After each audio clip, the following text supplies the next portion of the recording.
আচ্ছা, নিজের স্মৃতিশক্তির উপর কতটা বিশ্বাস আছে আপনার?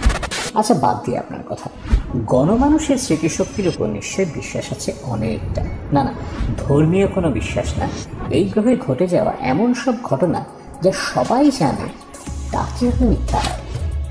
1937 সালে মুক্তি পাওয়া ওয়াল্ট ডিজনির বিখ্যাত snow white and the seven dwarfs মুভির একটা বিখ্যাত লাইন মনে আছেন? Mirror mirror on the wall, who is the fairest of them all.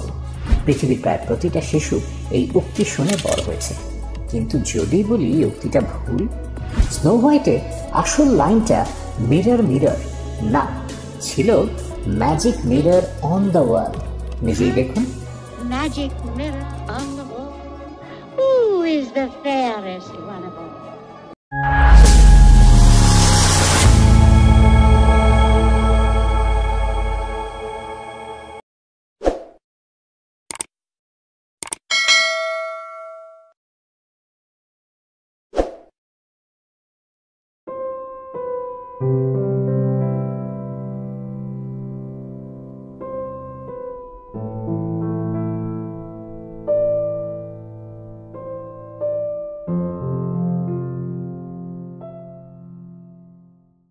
একটি ঘটনা যা অনেকের বিশ্বাসকে নাড়িয়ে দিয়েছে, ম্যান্ডেলা ইফেক্ট হলো এমন একটি ঘটনা যেখানে অনেক মানুষ একসাথে ভুলভাবে মনে রাখে কোনো তথ্য বা ইতিহাস।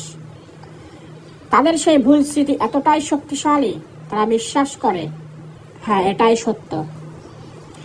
এই নামটি এসেছে এক বিস্ময়কর ঘটনাকে কেন্দ্র করে।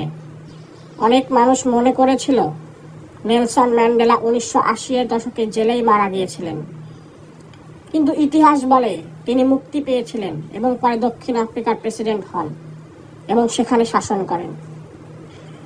এমন ভুল স্মৃতির উদাহরণ আরও আছে, যেমন স্টার ওয়ার্সের ডার্থ ভাডার বলেছিলেন, Luke I am your father.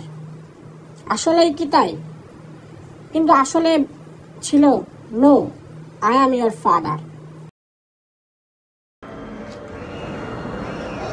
He told me you killed him. No, I am your father. এরকম আরো কিছু উদাহরণ আছে, যেমন পিকাচুর লেজে কালো দাগ দেখা যায়, মনে পড়ে সবারই, কিন্তু আসলে সেটা ছিল না। এগুলো কি কেবল মানব মস্তিষ্কের খেলা, নাকি এর পেছনে আছে বৃহৎ কোনো শক্তি? বিজ্ঞানীরা কি বলে? বিজ্ঞানীরা বলেন মানব মস্তিষ্ক প্রায় তথ্য বিকৃত করে, যা আমরা দেখেছি তার সম্পূর্ণটা মনে রাখি না, কিছু অংশ জায়গাটা ফাঁকা থেকেই যায়, বরং মস্তিষ্ক নিচ থেকে খালি জায়গাগুলো পূরণ করে। তবে কিছু গবেষক বা মেটাফিজিশিয়ানদের মতে এই ভুল মনে রাখা আসলে ভিন্ন টাইমলাইন বা প্যারালাল রিয়েলিটির ইঙ্গিত হতে পারে। তাদের মতে আমরা এমন একটি পৃথিবীতে বাস করছি যেখানে একাধিক সময় রেখা পাশাপাশি চলমান। এই টাইমলাইনগুলো মাঝে মাঝে একে অপরের সাথে মিশে যায়, আর শেষ মিলনের সময়ে ভিন্ন টাইমলাইনের স্মৃতি, ঘটনা বা তথ্য আমাদের বাস্তবতায় ঢুকে পড়ে।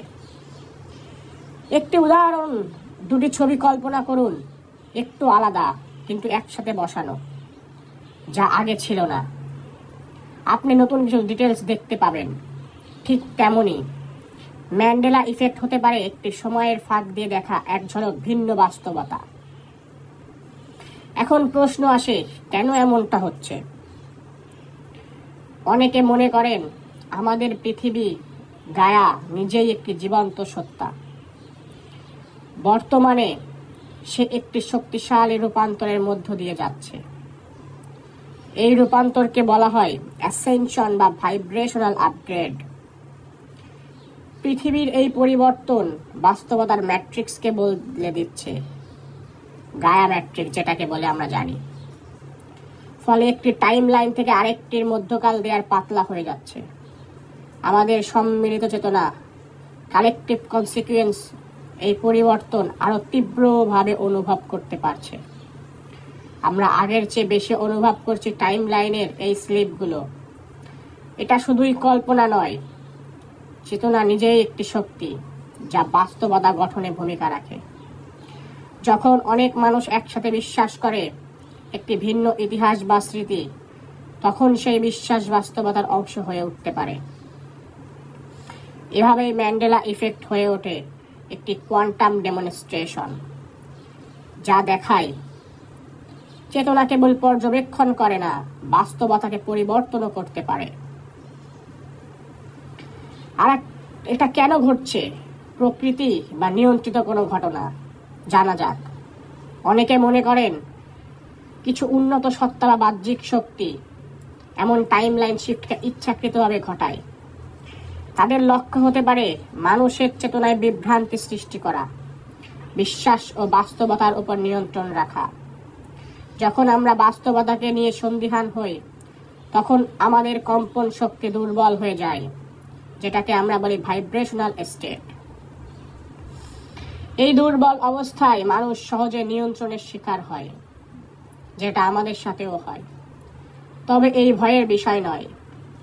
এই ঘটনাগুলো আমাদের আরো শক্তিশালী করে তুলছে, আমাদের শিখাচ্ছে বাস্তবতা পরিবর্তনযোগ্য এবং তা চেতনার দ্বারাই সম্ভব। ম্যান্ডেলা ইফেক্ট আমাদের শেখায় বাস্তবতা একক ও নির্দিষ্ট নয়, এটি বহুমাত্রিক, পরিবর্তনশীল এবং চেতনার সাথে তাল মিলিয়ে চলে।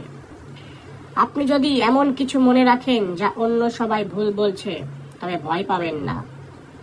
হয়তো আপনি একটি ভিন্ন টাইম লাইনের স্মৃতি ধরে রেখেছেন, হয়তো এটি সেই সময়ের এক ঝলক যা আপনি একাই দেখেছেন, যা আছে অন্য সবার থেকে আলাদা। হয়তো অন্য সবাই সেটা অনুধাবন করতে পারছে না বা অনুভব করতে পারছে না, কিন্তু হতে পারে এমনটাই হয়েছে। সবচেয়ে গুরুত্বপূর্ণ বিষয় হলো আপনার অভিজ্ঞতা অমূল্য, কারণ এটাই প্রমাণ করে আপনি জেগে আছেন, সচেতন আছেন এবং আপনি বাস্তবতার সেই পরিবর্তন অনুভব করতে পারছেন, যেটা এখন বিশ্বব্যাপী ঘটছে। ম্যান্ডেলা ইফেক্ট এর উদাহরণ কেবল পণ্যের নাম বা সিনেমা ডায়লগে সীমাবদ্ধ নয়। অনেকে বলেছেন তারা একটি দেশ বা শহরের অবস্থান ম্যাপে এখন ভিন্ন দেখছেন। উদাহরণের সাথে বলা যায়, জাপানের অবস্থান তারা মনে রাখে চীন থেকে অনেকটা দূরে, কিন্তু এখন সেটি চীনের একদম পাশে। মোনালিসার হাসি পুরনো ছবিতে ছিল একরকম, আর এখন দেখে মনে হয় সে হালকা হাসছে। এমনকি অনেকে তাদের পরিবারের পুরনো ছবির কিছু ডিটেইলও পাল্টে গেছে বলে দাবি করছেন। তাহলে প্রশ্ন হলো, যদি বাস্তবতা পরিবর্তন হয়, তবে আমরা সাধারণ মানুষ কি করব? প্রথমত, সচেতনতা। আপনার চারপাশে কি ঘটছে তা পর্যবেক্ষণ করুন। আপনার স্মৃতি, অনুভূতি এবং অভিজ্ঞতাকে গুরুত্ব দিন। দ্বিতীয়ত, তথ্য যাচাই। ইতিহাস, বিজ্ঞানের বিভিন্ন তথ্য বারবার খতিয়ে দেখুন। আপনার অভিজ্ঞতাকে অন্যদের সঙ্গে ভাগ করে নিন। এখন প্রশ্ন, আগামীতে আরো কি কি স্মৃতি পাল্টে যাবে? আমরা কি একদিন এমন বাস্তবতায় পৌঁছাবো যেখানে পুরনো পৃথিবী আর চিনে ওঠা যাবে না? হয়তো আমরা এক ধরনের নতুন পৃথিবীতে প্রবেশ করছি, যেখানে সময়, ইতিহাস ও সত্য সবকিছু একে অপরের সাথে বুনে যাচ্ছে। তবে আপনি যদি চোখ খোলা রাখেন, নিজেকে খুঁজে নিতে পারেন এই পরিবর্তনের মাঝেও। কারণ ম্যান্ডেলা ইফেক্ট এক রহস্যময় নয়, এটি এক আহ্বান নিজেকে জানার, নিজেকে জাগ্রত করার এবং ভবিষ্যতের বাস্তবতা নিজেই তৈরি করার।